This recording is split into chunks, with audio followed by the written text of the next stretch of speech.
La météosensibilité, c'est en fait l'impact des conditions météorologiques sur l'activité d'une entreprise en général.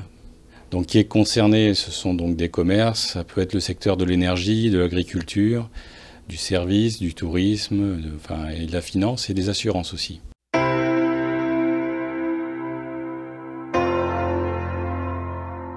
Pour certaines activités, on a un impact qui est déjà connu et qui est mesurable directement.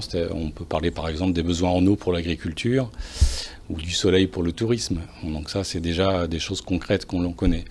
Mais pour d'autres activités, c'est moins visible. Dans les études qui ont été faites, on sait qu'on a à peu près 2/3 des produits alimentaires qui sont météosensibles. Et l'activité économique qui est météosensible représente 70%, une part très importante.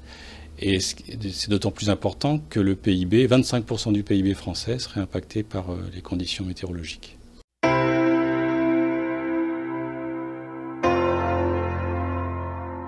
Il faut tout d'abord faire une étude, c'est-à-dire si on prend l'exemple d'un commerce qui vend des produits, il faut d'abord avoir un historique de cette activité commerciale et de voir s'il y a un lien avec la météorologie. Et on peut vérifier notamment si la fréquentation d'un magasin est dépendante de la météorologie.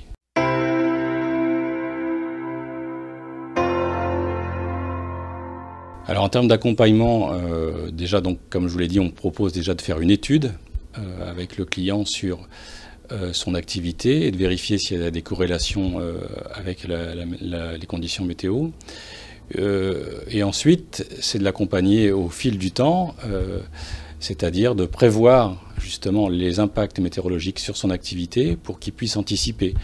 Alors, anticiper un approvisionnement d'un produit, la mise en avant sur un linéaire, le stockage, les réseaux de distribution, le marketing aussi, et les campagnes médiatiques. Toute cette activité qui vont lui permettre de faire des économies à son activité, de ne pas avoir de pertes et anticiper des problèmes qui peuvent être importants. Et des prévisions qui peuvent être à court terme comme à très long terme, c'est-à-dire qu'on peut suivre l'activité sur la semaine qui vient, mais aussi anticiper plus loin, c'est-à-dire mensuellement, on peut donner des tendances qui peuvent avoir un impact sur une activité commerciale, voire jusqu'à plusieurs mois, ce qu'on appelle nous la prévision saisonnière, où là aussi on a des tendances, des signaux qui permettent d'anticiper.